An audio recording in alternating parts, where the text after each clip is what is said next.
Just 1 second. There we go. Okay, so Instagram. All right, here we go. Hi, everybody. This is Dr. Sonia McGowan with Covenant Pediatric Wellness Center. And, okay, well, little technical challenges, but we're all just fine. So, again, this is Dr. Sonia McGowan with Covenant Pediatric Wellness Center, and I'm so thrilled to be here today with one of my favorite people. This is Kendall Duncan. She's going to be with us today to talk about what she has learned about her kids and food dyes. So, Kendall, tell us more about you and your family. So I'm Kendall Duncan. My husband Derek and I live in Russellville. Together we have 4 kids total between us, ages 15, 7, 4, and 2. So they're all very, very active, very busy. We have full schedules most of the year. But today, mostly just talking about and sharing our testimony with Roman, who is our newly 7-year-old. So how did you find me? How did we come to be in the same circle?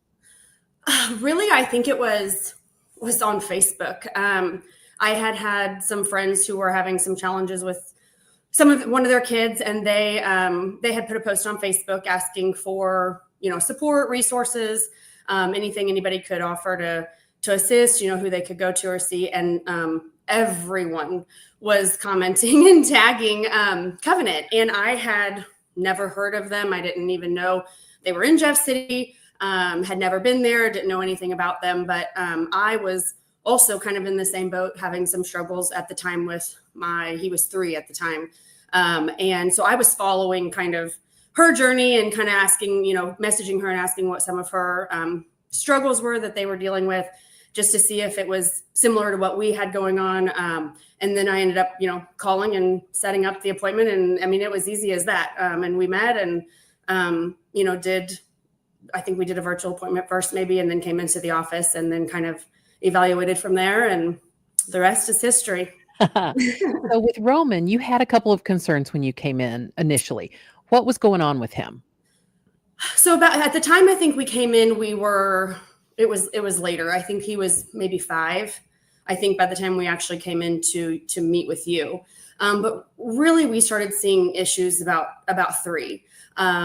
He had just had a new baby brother. So there was some dynamic changes in our family. I didn't know if that was really the issue at the time, but it kind of fed into some things. He, for lack of better words, like he was just deliberately defiant.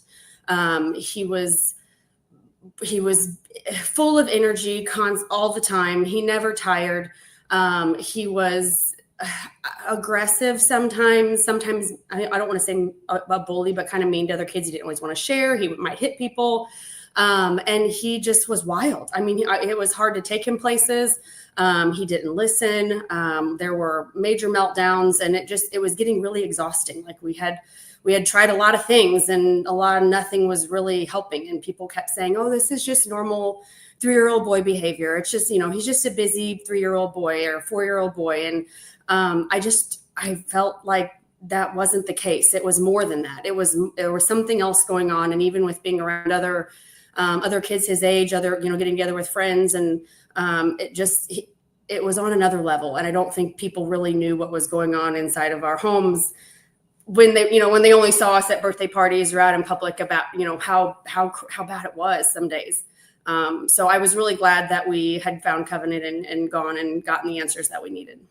So what did we find? What were the factors that were influencing him? So he had actually had a lot of things going on, more than I knew at the time. When we went into Covenant, we had the blood test done, and then we also had the urine test done.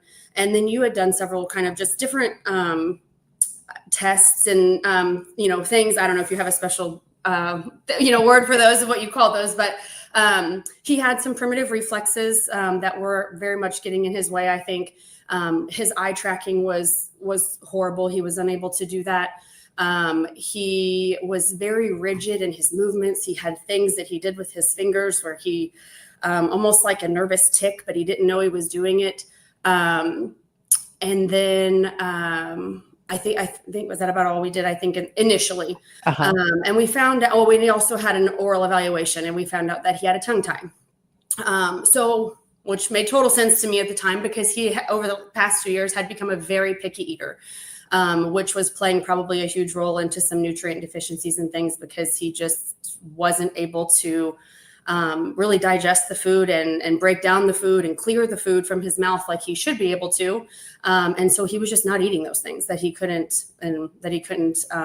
chew properly and break down properly. And he was just avoiding them and just that he didn't like them. So once that was, I think, one of the first things out of the gate that we did was address the tongue tie. And I would say that he was, I think I texted you that day and said, we ate chicken like this week, like the week that he had his tongue tie. And he wasn't eating meat at all at that point, which was a huge victory in our eyes, that was just, a small step, but it was something. And so all that has really improved. His eating now is completely normal. He eats meat, he eats everything that we eat. And his dental appointments have been much better because he's able to clear the food and we're not having as many issues with cavities and things like that. So what led you to start questioning food additives and dyes? Well, partially because I knew that he was nutrient deficient. One, we had lots of things on our blood work that were concerning.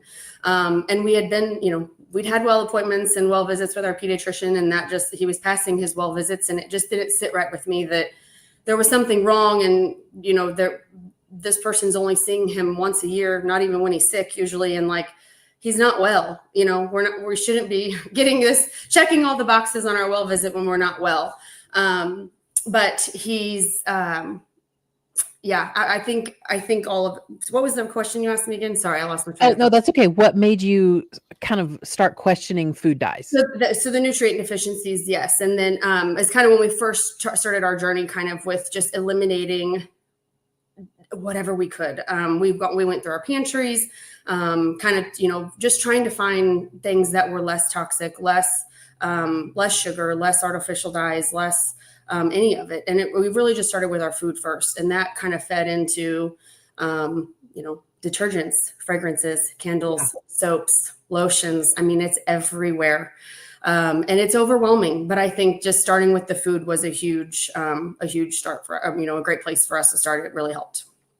And so what changes did you see in him once you got your mind around the fact that things have to change? So it was interesting because one of the things that we tried early on was removing Red 40. That was something that was talked about. It was people pretty much, widely known. Red 40, I feel like, was kind of the main guy for a lot of people. And I focused on that whenever I, went through our pantry and took everything out and went through the foods that he was eating. What is he eating regularly that has Red 40 in it? And I didn't find a lot of things. But we tried that at first, and I didn't see a huge difference. But later, after we had met with you and done all the other things, we went cold turkey. After kind of watching the documentary on the food dyes, I just felt like the people in the documentary were speaking to me. They were saying the same things about their kids that I was dealing with. And I felt like we were in the same boat. So I was like, it's not going to hurt anything to try. So we went back and revisited the dye-free and removed all dyes, all of them. And that's really where we saw a huge difference. And I would say within a week's time, he was a completely different kid. And what was the name of the documentary? It's called To Die For, dye like DYE. It is, and even if you're not sure if this is something that's for you, I think it's just really interesting to watch it because it's a great resource. They've already done all the research for you. All you got to do is listen. And I think it streams on Amazon Prime is where we watched it. There's probably a few other places where you can watch it, but it's very informative. I felt like I said, I could resonate with the families wholeheartedly. That this is what we're dealing with. And it's crazy that something as simple as a food coloring could change your kid's behavior that much. And so you saw a complete change in the defiance, in the noncompliance, the aggression, all of that. All of it, the irritability, all of it. And I even, at the time he was in preschool, so we were packing lunch every day. And, we had already kind of made some switches to, like I said, going through and just removing toxins in general, just because we were having some eating difficulties with him. But once we had made changes to where things were mostly dye free, and we were sending those to school, and then we started kindergarten, and I was excited that he was going to have like hot meals, right? Because I'm packing cold lunches most of the time, and he's got to be sick of these foods. I was so excited to have warm meals, and I felt like about 2 months into school, we were starting to see a regression, and I decided that we couldn't do school lunch anymore. And once I started packing lunch again, it cleared right up, and I tried to be lenient in it and not try to control it outside of my house for a long time. We'll just control what we can inside our house, and outside of that, it'll be fine. And it got to a point where I couldn't do that anymore.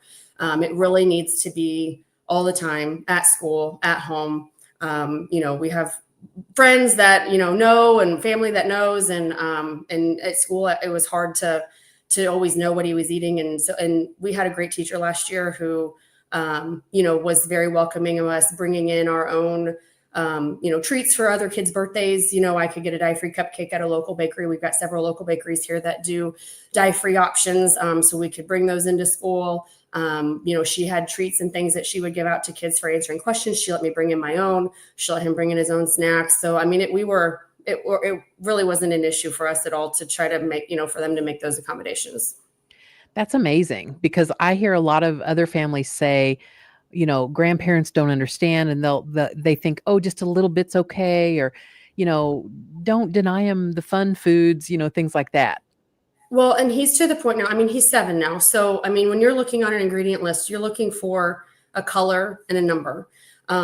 He can read. He can find them. He looks. He can read the ingredient list. He knows if it's something he can or can't have. And we're in a routine of what, like I said, of what we buy, is kind of what we buy. We've gone and done the research of, finding the foods that he likes just in a different brand. They're out there. It's not hard to do. He loves Cheetos. He can't have regular Cheetos, but, simply makes a Dorito and a Cheeto without the dyes in them. And we buy those, and my kids, they eat them just the same. They're no different, which is silly that it is even that it has to be that way, that they even have to make two. Why even have them in there anyways? But yeah, they don't. He doesn't complain. We just, like I said, we've tried to find the things that they like in a different brand, and they're usually fine with it. So you're looking for a color and a number. Yes. What are the food dyes? Why are they used? Are there ones that are more problematic than others? So they're artificial, synthetic, man-made, basically for food coloring, basically just to make it more colorful, brighter, more appealing to the eye. That's literally the only purpose. There's red 40, blue wand, yellow. There's, all the different, there's, I think, gosh, I'd have to go back and watch the documentary. She names them all. I think is there 7? Something like that. 7 or 9. I have found, like I said, when we tried to remove just red 40, I didn't see a huge difference. When we revisited it, 6 months to a year later, and removed them all, is really when we noticed the difference. And I feel like for Roman, it's the yellow. The yellow is what seems to be he's more sensitive to, which makes total sense because he likes Cheetos, corn dogs. There's Gatorades, there's cereals, there's shampoo, even yellow. That just seems to be the one that bothers him the most. So you've cut dyes out of not just food, but your everything, personal care, house. As much as we can. Just try as much as we can. And I'm, even detergent, you can buy, all free and clear. You can get the stuff without fragrance. You can get stuff. There's options out there. Mm-hmm. And I don't know necessarily if the shampoo and stuff affects him so much as the food does. But why not? Why not just get rid of it all if we can? Does he also struggle with artificial scent, plug-ins, or things like that? I don't know for sure. I don't know. It's hard. It's a hard thing to pinpoint. And even with eating it, I can't always. I would say it's out of his system within 24 hours. I would say 24 to 48 hours. If he eats something and he is acting out, I can usually track it back to the day before, and it will be out of his system usually by the next day. When he was younger, I think it was harder to track because he was getting it so often. And even when he started school, like if it was, getting a treat here and a treat here and a snack and a lunch and a popsicle and and then it was hard to track it all. But now, because it's so few and far between, I can usually figure out where it came from. He doesn't complain about scents usually, so I don't know if that is something that bothers him, but we did switch all of that as well. We don't have the same fragrances and all of that we did before. Wow. So what do you think? Like, do you think pediatricians are up to speed on this? No, unfortunately, no. I came to my pediatrician, and I loved my pediatrician. I had zero issues with him at the time.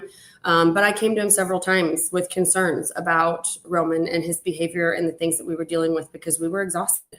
It was a lot to take care of him. And there's a reason we waited 3 years to have another kid, because he was hard. And I just kept getting met with, I needed to be more consistent in my discipline. That's what I was told more than once. Yeah. And we tried some of that. We tried timeouts, and we tried, positive reinforcement. Like we had 2 jars of a jar of marbles and an empty jar. And when you do something really good, we're going to move the marble over to this jar. And when you fill the jar, you get to go do, you pick some kind of adventure or some fun thing for the day, or go pick a toy out at Target or whatever. I mean, there was like a reward at the end. We tried all that, and it did help, I would say, some, if we could keep him focused. But he was so lit. I mean, he was 3, 4. It was hard to keep him focused, for, enough to make it worth it. Like, for that many marbles or that, then we got to where we had to just, start taking marbles away. And, we tried lots of things, and we even questioned, obviously ADHD was a concern. And whenever I brought that up to the pediatrician, and he kind of just had said that if it wasn't an issue at home and at school, because he wasn't having issues at school, he was holding it together at school all day long. And when he would come home to me, he would explode. Yeah. And he was angry. He was mad. He was, all the throw a fit. I mean, it was all the things. But I never had those reports at school. And so he said, there was no concerns for ADHD, because it would need to be consistent. So there was no point in testing him for that. And so I'm like, okay, well then what is it? But we never talked about diet. We never talked about toxins. We never talked about, clean eating or, any of those things, anything that we could, do to try to get to the root of the problem. Frustrating, right? It was very frustrating. Yeah. It was very frustrating. So we ended up at Covenant and got a lot of answers. In addition to the tongue tie, we did some craniosacral therapy, which really helped him as well. We found out, he had a broken collarbone at birth that we didn't know about till about 2 weeks. He was about 2 weeks old. And that can kind of do some, I didn't know this, but I learned this, can do some damage to your fascia and different things that, kind of tie into your nerves. And there's a nerve back here in the back of the neck, and it's the vagus nerve, and it controls your fight or flight. And Roman was basically stuck in a fight or flight mode because of that. And he was running around like he was being chased by a bear in his mind. Like he could not hear you. He could not do it. He was running rampant all the time, crazy, loud. I mean, all the things. And it makes total sense now that, why he was acting like that. But you couldn't, it was so hard to get him to calm down from that until he just fell asleep, because he eventually wore out, in that way. So that helped us a bunch too. And just kind of getting him regulated, which I think made it easier to, help transition the food stuff. And, he was, more understanding because he was a little bit older and more compliant. And now he's fine with it. He has no issues eating the things that we have here. And when we struggle, we're very busy. Our kids play sports, and there's concession stands and, all that kind of stuff. You're eating on the go, fast food, and we've just learned to either pack stuff to where we don't have to use the concession stands if we can't have those things, or, we have a few places where we know we can, get certain foods for them that won't have the dye in it that they can't have. And you just kind of adjust, you just pivot and make it work. So when you first really started digging into this, what were some of the biggest surprises that you found when you first started really looking at labels? Well, it's in everything. So it is overwhelming. It's hard to decide where to start because it's all over. And then you might find something or a product that you thought was, clean or non-toxic, dye-free, whatever journey you're on. And then, later maybe you found out it wasn't, or a big company bought out a small company and now you question whether they're going to change their ingredients or not. Also, marshmallows have blue dye. Like, that's crazy to me. I don't know why they have that. Yeah. That was definitely not one that I suspected and messed up on more than once before we figured that out. So yeah, it's always changing. You're always learning. Yeah. I learned that similar to marshmallows, that white bakery icing also has blue dye in it to make it brighter white. Yeah. Yeah. So like I said, there's more than one local bakery, in the surrounding areas, and we've gotten cakes and cookies and different things for birthdays and school and cupcakes, whatever. And they've been awesome. So, and he hasn't complained about. Most people can't tell the difference when I bring those. So, yeah, that's nice that we have that. Do you have any go-to brands that you feel are, as a general rule, pretty safe? So I mentioned the Simply. We use Simply a lot. There's for the Doritos and the Cheetos and the, just the individual bags. They come in big bags too, but just for the convenience factor, being able to take them with you is great. My kids eat a lot of fruit, so we travel with fruit a lot because they just like fruit. I would say Aldi is a huge help just because all of the Aldi brands, not everything they carry, but the specific Aldi brands are dye-free.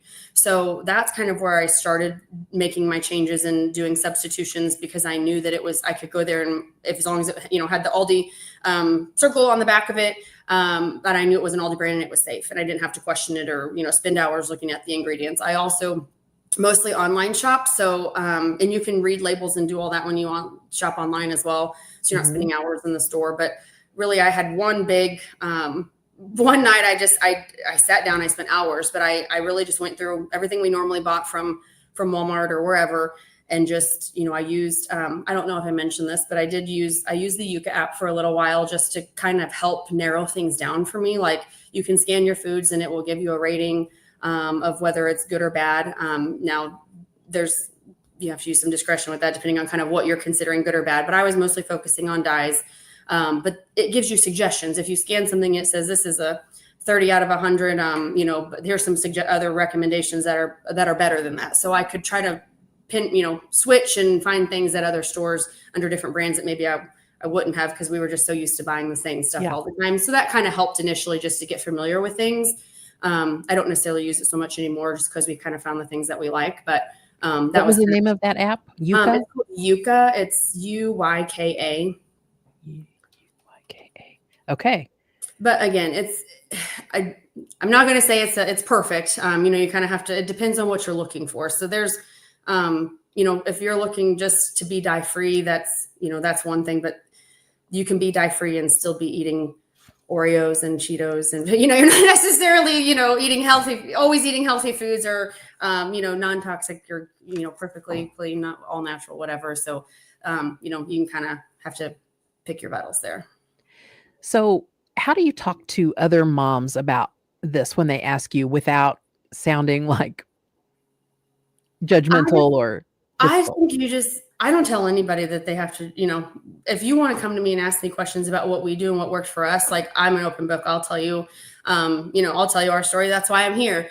But I don't try to put it on anyone else. Like, that's your choice and you have to do what works for your kid. If it's not an issue for your kid, maybe you don't feel the need to change it. I think there's plenty of research out there that says it's horrible for you even without any reactions. I think it would be a good thing for anybody to look into. But I'll talk to anybody and answer questions if they have them. But I don't try to tell anybody how to do it, what to do. And we're not perfect by any means. We try to do 80-20, we don't eat perfect all 100% of the time. We've been very lax even this summer with schedules changing and, Grumman did some camps and I wasn't always in control of what they had for snack and all that. And I could tell, there was days that I could tell, but we 80-20, we did our best and it's It's not perfect all the time. Yeah. Have you gotten any pushback at all from friends, family, teachers, doctors, anything like that?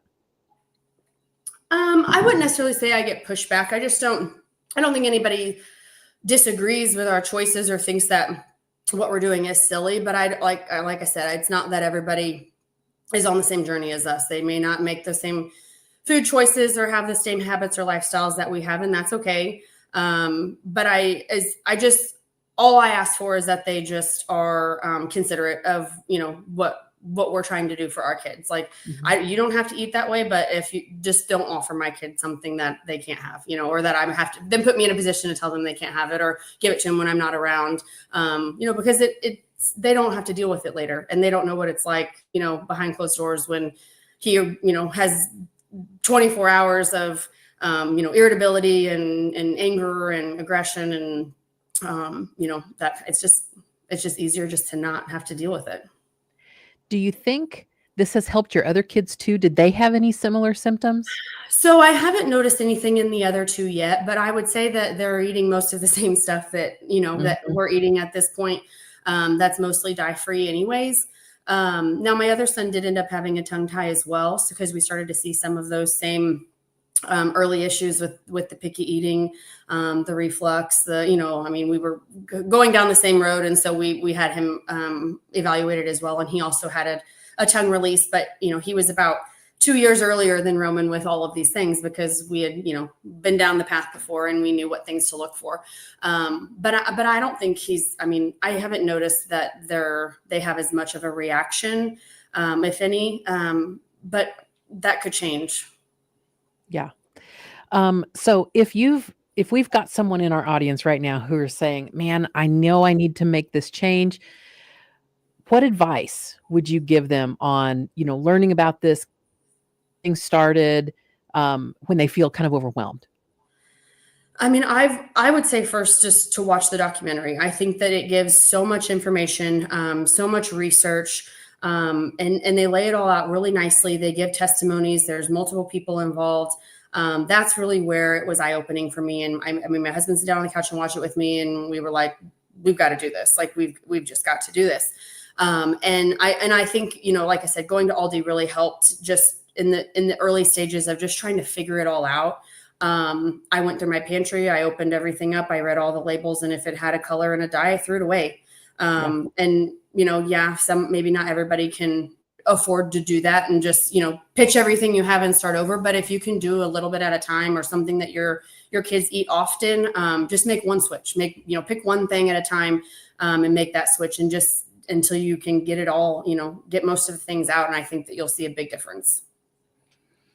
And so if they could just do one thing to get started, you would say, watch the documentary and look through your pantry and just pretty much. That's pretty much where we started. And I think you'll be, there's a lot of, most things have, a huge ingredient list and, on the label, but you're really just looking for the color and the number. Some will have several, some will only have one color.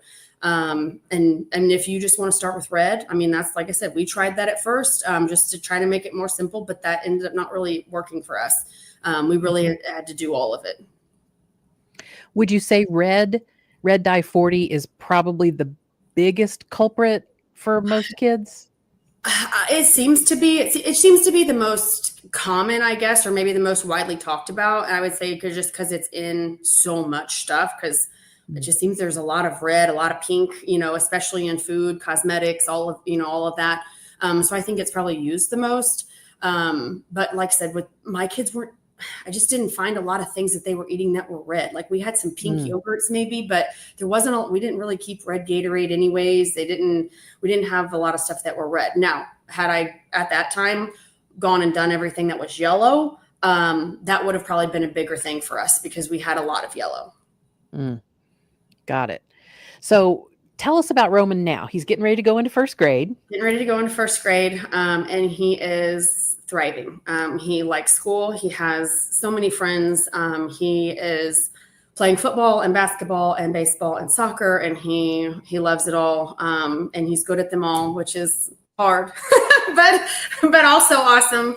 And he's on board with it. Like he knows, whenever we very first started, I reached out to the teacher and told her that we were going to make the switch to going dye-free, and just to let me know what she needed from me. If I needed to contact, the school about lunches or whatever, just to get it started. And she said, well, Roman has already gone down to the cafeteria for breakfast today, and he got a Pop-Tart and a chocolate milk. And I was like, oh, we talked about this. Like, we ate breakfast this morning. We weren't going to eat breakfast at school, but it's okay. It's all right. We can try again tomorrow. Not a big deal.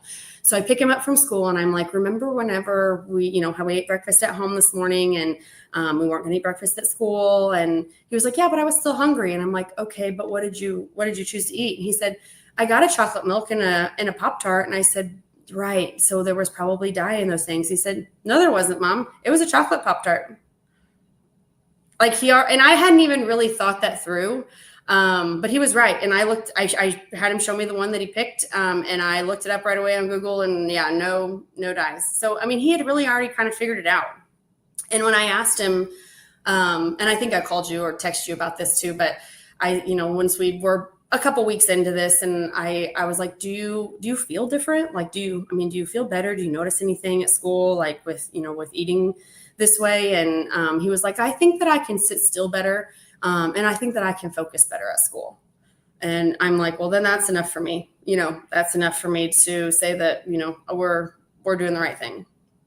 The insight for a kid his age to be able to say that's amazing. So it must have really felt big for him to be able to vocalize it like that. Yeah, I think so. And he'll tell people, he'll say, does that have dye in it? He'll ask. And like I said, we've been doing it for a while now. So he kind of knows what things he can and can't have if he's not at home.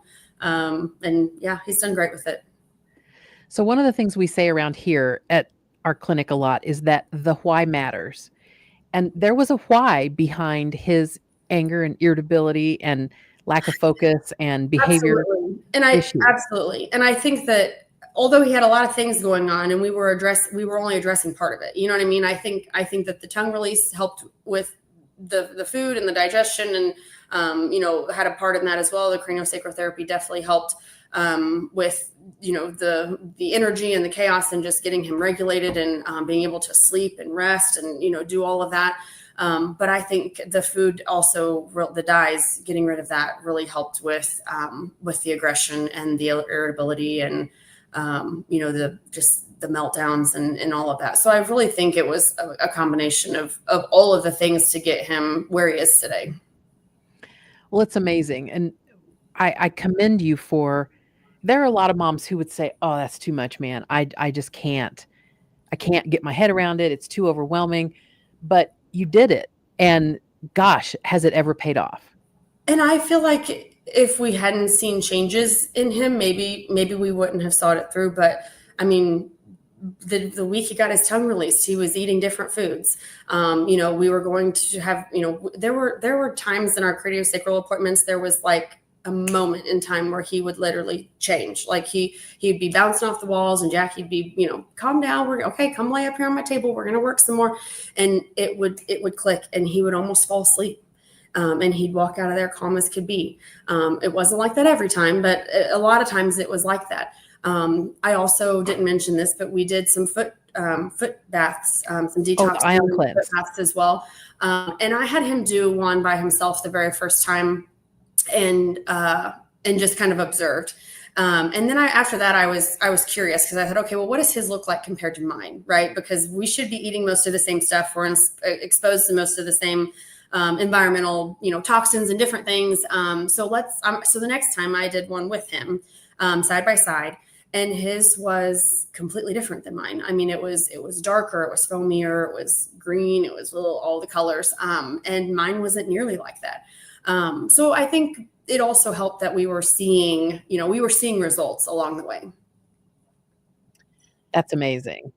We say to parents a lot, complex kids are tough. Like, it's not easy to parent them, but you have to choose your hard. Yes. And so it's hard living with troubling behaviors. It's hard eliminating food dyes.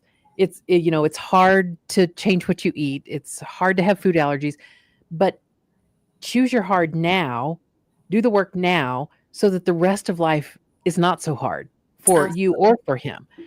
Well, and So, we have other kids. So, I mean, we couldn't really, I mean, we had to choose our heart. Like we couldn't just have him, it was affecting other members of our household. So we couldn't just let it be the way that it was. We needed to figure out what was going on with him and get him in a good place.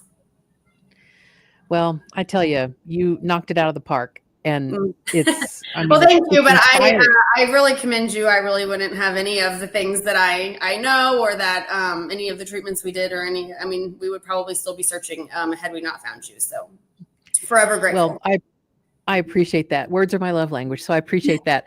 But what you have to think about too is, as time went on, he would have been less able to cope and compensate in a school setting. And he would have started acting out there too. And he probably would have ended up with some sort of diagnosis, behavior problem, ADHD, and it was none of that. That was not a problem. It was none of that. But you're right. Had we not addressed it early enough to where he could focus, to where he, with the eye tracking and being able to sit and focus and pencil writing and hand all of the coordination things, and getting the behavior under control, I just think we would have ended up with an ADHD test down the road. And then you're, posed with, are we going to medicate, or we're not going to medicate? And that was something I never really intended to do. So then again, you're choosing your heart. We would have been dealing with it in a different way. Well, I can't wait to see. I love watching your family on Facebook and keeping up with everything that you're doing, and just watching, all of your kids just thrive because of the decisions that you've made. So good job, Mama. Yep. Thank you. I'll also say, I think I had this in my notes, but I started following some pages and things on Facebook and Instagram that also I think were good resources. One of them is the Food Babe, and I'm sure many people have heard of her or seen her. She's done a lot of pushing with getting artificial food dyes out of our food and working with RFK Jr. She's on Instagram. And then for Facebook, I actually have two different groups that I'm in. There's a Dye-Free Family and then a Dye-Free Kids. And both of those are full of people just like me, who are looking for help or suggestions, or, they maybe would post different foods and things that they found at different stores, just a little bit of all of it. So I found that that's been very helpful as well. Awesome. Well, thank you so much for your time today. I'm sure that there are so many parents watching who are grateful to hear your testimony and have, some practical hints and tricks of how to make this change for your family. Yes, I hope so. I mean, that's, like I said, why I'm here. I try to share, things that I find, just to try to help educate people, because you don't know what you don't know. And so once it's, kind of put in front of you, and you can do some research and educate yourself and get more knowledge, I think definitely was, willing to help anybody. So. Well, thank you so much. And I appreciate your time and your expertise, and I'll see you soon. All right. Thanks. Okay. Bye. Bye-bye.